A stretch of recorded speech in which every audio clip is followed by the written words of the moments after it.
Bom dia, pessoal. Bom, conforme eu combinei com vocês, eu estou fazendo esse vídeo para a gente poder fazer a correção no simulado. Vou deixar disponível na plataforma, no plural, então vocês observem as questões que eu vou discutir e caso tenha alguma dúvida, a gente pode discutir na próxima aula, bom? Então, eu vou compartilhar minha tela com vocês para que vocês possam ter acesso aí a essas questões. Bom, como eu já havia comentado, né, a gente tem algumas questões, então, do simulado. A primeira questão fala, né, seria a questão 9, então fala, 3 vezes Roma ditou leis ao mundo e 3 vezes serviu de traço de união entre os povos. Primeiro, pela unidade do Estado, quando o povo romano ainda se achava na plenitude de seu poderio. Depois, pela unidade da Igreja, desde o início da queda do Império, e, finalmente, pela unidade do direito, ao ser ele adotado durante a Idade Média. Então, esse texto está mostrando para a gente algumas questões, né? Algumas influências aí que os romanos deixaram, né, para os povos posteriores. A gente percebe quando mostra, primeiro, quando fala assim, serviu de traço de união entre os povos. Que povos está se referindo? Justamente aos povos que dominaram os romanos, né, os germânicos. E fala, primeiro, pela unidade do Estado, né, que havia aquela importância, aquele Estado centralizado, aquele Estado forte, né, quando eles ainda estavam no auge do Império. Depois, a gente viu que houve a queda do Império Romano, entretanto, a Igreja passa a se tornar muito importante, né, com o cristianismo, eles começam a difundir o cristianismo aí, nesses territórios, e inclusive muitos germânicos começam a se converter ao cristianismo.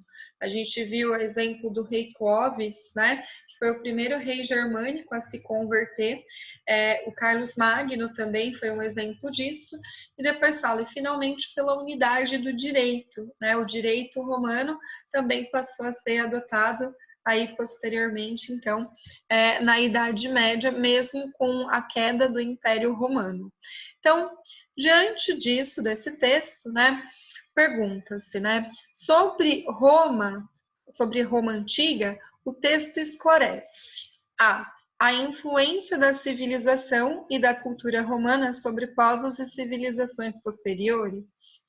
Sim, né, está mostrando como os romanos eles deixaram suas influências, tanto no sentido da religião, né, a gente viu que eles foram muito importantes na difusão do cristianismo, como também no direito, né, o direito, hoje em dia, as bases dos sistemas judiciários, dos sistemas jurídicos no mundo ocidental, elas são pautadas no direito romano. A gente viu que os romanos também deixaram influências no idioma, né, com o latim. Então, isso mostra para a gente aí claramente a influência desses povos para as civilizações posteriores, tendo um grande alcance no Ocidente como um todo, até mesmo nas instituições políticas, o Senado, a República, né, são instituições políticas que foram criadas na Roma Antiga e que perduram. Até os dias de hoje nós temos Senado, nós temos o regime republicano, né? Então a gente percebe uma grande influência desses povos, mesmo tendo passado aí algum tempo depois. E é tanto que a gente viu também que é considerada uma civilização clássica, né? E clássico vem daquela ideia de modelo a ser seguido, né? Vem daquela ideia de que deixaram contribuições importantes. A B dizia os limites da influência cultural romana unicamente ao seu território e a povos de seu tempo. Não poderia ser essa justamente porque está mostrando que a influência da cultura romana se limitou apenas à época do Império Romano e apenas ao território romano. Então, não, né? A gente percebe que no Brasil, na América, a gente tem, por exemplo, essa influência do regime republicano, a gente tem influência em todo o mundo ocidental, por isso que está errada. A C fala o desejo dos romanos de unificar todo o mundo pelo direito e pela religião cristã. Não, eles nunca tiveram esse interesse, né, de unificar todo mundo, e inclusive, né, eles nem conheciam naquela época o continente americano, né? E, por fim, a última fala pouca influência do Estado e a importância do cristianismo no processo de elaboração do direito romano. Nós vimos que não, né? Que o Estado, ele tinha influência. Depois a gente tem a influência da igreja e depois a gente tem a influência do direito. Então, por isso, a resposta correta da questão 9, da primeira questão de história, seria a letra A, certo? Bom, agora nós vamos para a próxima questão, que seria a questão 10. Quando a gente fala da questão 10, então, vem um outro textinho que fala: os traços mais importantes da decadência do Império Romano podem resumir-se em alguns pontos: ruína econômica, guerras civis e intensificação dos roubos de um grupo de soldados cada vez mais barbarizado, desordens internas, revoltas sociais, bandidagem terrestre e marítima, abandono de terras e aumento do colonato, condição dos agricultores que, sem serem escravos, estavam ligados à terra perpetuamente, lutas pelo poder entre exércitos bárbaros e representantes civis romanos pela direção do Estado. Então, é um texto que está mostrando aí alguns aspectos da queda do Império Romano, que contribuíram, então mostra alguns fatores que contribuíram para a sua crise.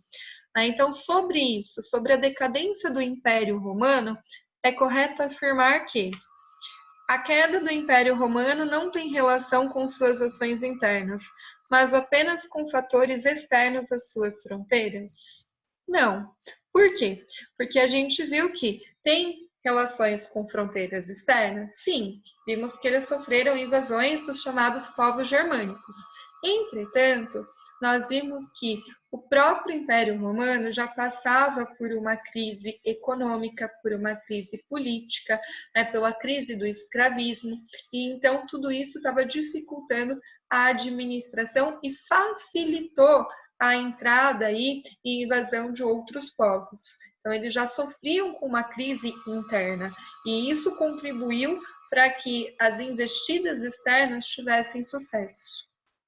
A B fala o declínio do Império Romano que se deu por fatores exclusivamente religiosos, pois o reino se enfraqueceu após a conversão ao cristianismo, né? Na verdade, não. Quando fala que se deu por fatores exclusivamente religiosos, não. Nós vimos que tinham fatores econômicos, fatores políticos, fatores externos, como as invasões, que acabaram contribuindo, então, para a sua crise. A C fala, o enfraquecimento do exército com a incorporação de bárbaros estrangeiros e as disputas sociais e políticas podem ser apontados como fatores que contribuíram para a queda de Roma. Está certo, né? A gente viu que a gente tem questões sociais, a gente tem a crise do escravismo, falta de trabalhadores no campo, isso começou a afetar a produção, o preço dos produtos aumentou significativamente, isso fez com que muitos começassem então a se revoltar, tiveram agitações sociais, além disso a gente viu que tiveram crises políticas, em um curto período de tempo, houve uma troca muito grande de imperadores, assassinatos, então a gente viu algumas dificuldades aí que o Império passava, né, que acabou contribuindo para a sua queda. Então, a resposta correta seria a letra C. A D fala, a queda de Roma foi inevitável devido às disputas culturais, ainda que o exército tenha se fortalecido com o aumento de número de soldados bárbaros. Não, na verdade, o exército ele estava enfraquecido, muitos se recusavam a lutar pelo fato de não terem não receberem mais salário, né? Então não houve esse fortalecimento, estava enfraquecido, e não foi somente em relação a disputas culturais, até porque a gente viu que os romanos e os germânicos, eles acabaram um absorvendo a cultura do outro, né? Inclusive os romanos, eles absorveram a cultura dos germânicos até como uma forma de evitar, vamos dizer assim, conflitos. E a gente viu que os germânicos também absorveram vários elementos da cultura romana. Então, não poderia ser essa questão. Aí nós temos a questão 10, desculpa, a questão 11. Nessa questão, pessoal, tem um textinho que fala, né? Vai falar aí um pouquinho dessa questão da expansão dos árabes, né? Quando eles promoveram a jihad, pretendiam aí expandir a fé islâmica. Então, ó, durante 6 séculos, os árabes estabeleceram um império que, em seu auge, se estendeu ao continente asiático, à Europa, passando pelo norte da África, unindo diversos povos e religiões, os quais eram governados por uma estrutura política que seguia os preceitos do Corão, né, ou ao Corão, que era o livro sagrado dos muçulmanos, que é, aliás, o livro sagrado. Durante esse tempo, eles desenvolveram uma complexa infraestrutura administrativa e controlaram as principais rotas comerciais, dominando o comércio no mar Mediterrâneo.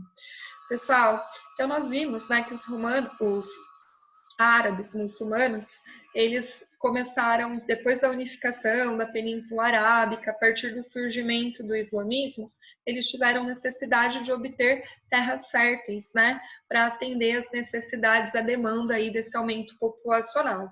E eles também tinham interesse em expandir a fé islâmica, converter mais seguidores para a religião. Então, eles começaram um processo de expansão. E essa expansão fez com que eles conquistassem territórios no Oriente, eles conquistaram territórios no norte da África e, inclusive, tentaram chegar na Europa por meio da Península Ibérica, de Portugal e Espanha, que nós vimos. Então, quer dizer, eles acabaram dominando vários territórios, principalmente no Mar Mediterrâneo. O Mar Mediterrâneo ficou controlado pelos árabes. Então, a gente viu que isso representou o cerco à Europa. A Europa se encontrava basicamente cercada, né? Não conseguia estabelecer relações comerciais. Então, sobre isso, sobre essa informação, né, sobre o contexto da expansão árabe no âmbito comercial, é correto afirmar que diferentemente de outros aspectos da vida social, a questão comercial foi marcada pela não interferência da religiosidade islâmica, né?